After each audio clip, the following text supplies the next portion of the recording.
government banned after getting 1 million plus follower on X. Already banned? Yeah, that is banned. And also they have created their new profile. Oh my. What if this happened in Norway? Yeah, of course. To me, it does sound like some sort of political satire. Yeah, Do I yeah. It's understand a it correctly? Yeah. um, Yeah, that's 100% covered under freedom of speech here in Norway and freedom of expression. So yeah, that would be a very. I think it would be something fun and something because I have seen some of the memes. mhm. So I do think we would be able to laugh about it in Norway too. And I'm sad that it got banned because that's also disturbing. That because I also have seen that like it's not only journalists, it's also comedy Yeah. in India is being a kind of not okay anymore. It's being crushed. And that's also a very alarming trend.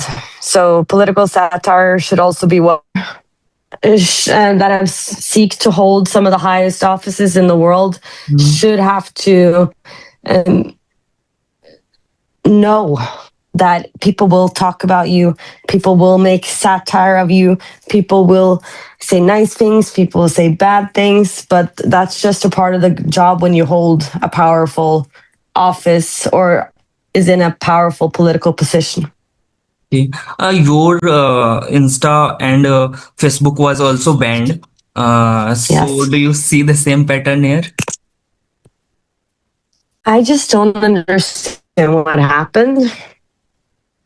I Mm. have no clue still. Like I am still I haven't had that much time to actually do a lot of reading on everything that went down this weekend because I've been trying to do as many interviews as possible. Yeah, I don't know. I've read somewhere that there's IT cells in India that target you and then they get your account shut.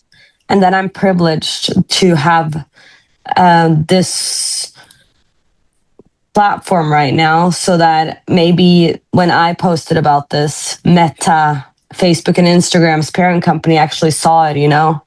and then they were able to do something about it. But the big tech giants of the world are not necessarily always doing a good job either of protecting free speech, which is why it's even more important for us journalists abroad working under good working conditions. Like, we have to do our job now. Also, Mhm. in solidarity with our journalist colleagues in other countries. What would you like to say, Mark Zuckerberg, on this point? No, I think Mark Zuckerberg has a lot of work to do.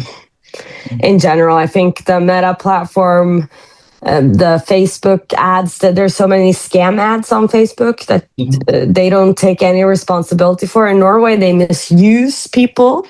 They misuse famous people in Norway, and also people of political office. They misuse them for in scam articles, and people lose a lot of their money in this.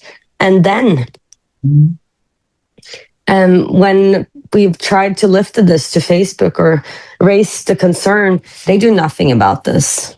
They don't stop these scam ads. And those are also those time of thing that like Facebook is to some extent a really scary place sometimes, because you can suddenly just be completely closed out of the digital world. Right. That's remarkable. So you asked Rahul Gandhi for an interview on X. Did you get any reply? No, nothing. Okay, fine. One last round. We are starting rapid fire. So, Oh, that's fun. so what will you say about Modi in that room? One word. Quiet. Okay. And what one word for the trolls? Trolls for trolls. Yeah. That's a good one, but I think trolls will be trolls, and the truth will prevail. Yeah, right. One word for Indian journalist. You're doing all the heavy lifting, all the brave work, And I hope that we can direct the attention to your reporting and now following on. Okay. Will you report on India again? Oh, I would love to.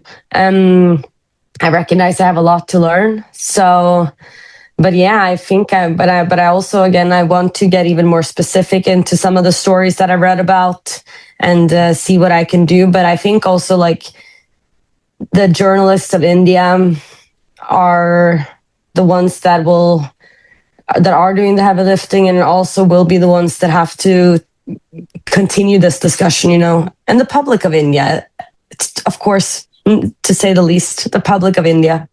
Okay. What do you like much? Answering questions or asking questions?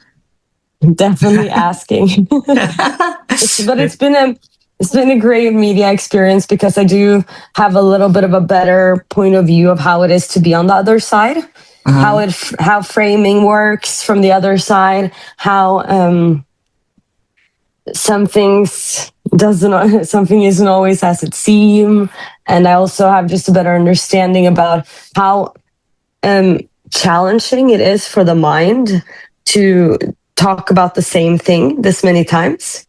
At least for me, also in English, which is my second language, it's been very challenging, and just having to completely do the thought process again and again and talk about it again and again, the same thing. It's been very interesting for me, and I have a lot more respect for sometimes if there's a scandal in Norway.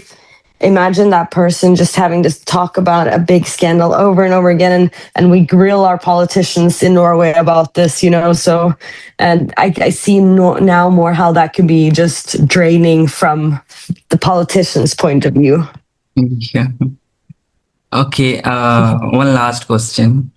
In India, there is a journalist who cannot throw this question or shout that question. Oh, yes. You did because they can lose their job.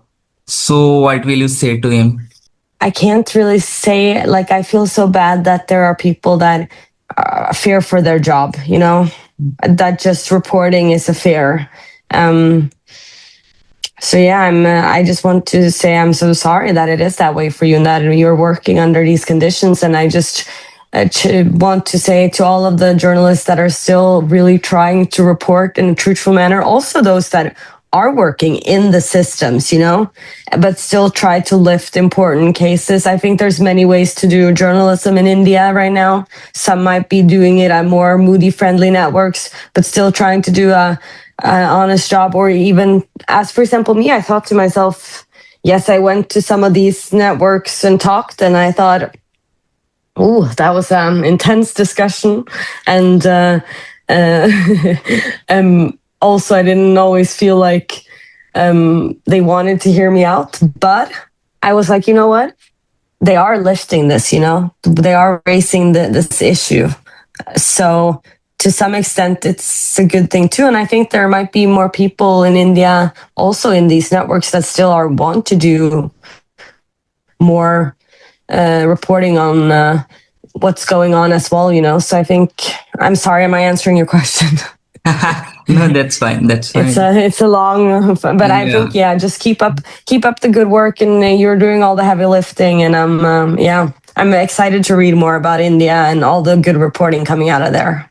I was sitting with my friend yesterday and just doing a debrief, and we said, well, we definitely have to go to India now. We're doing it because we were going to go backpacking in 2020 throughout Asia, and it obviously didn't happen. But now we're like, oh yeah, we're going to India. Okay, then thank you so much for your time. We wish you safety and strength. Thank you so much for having me. Thank you. Have a nice day and keep up the good work.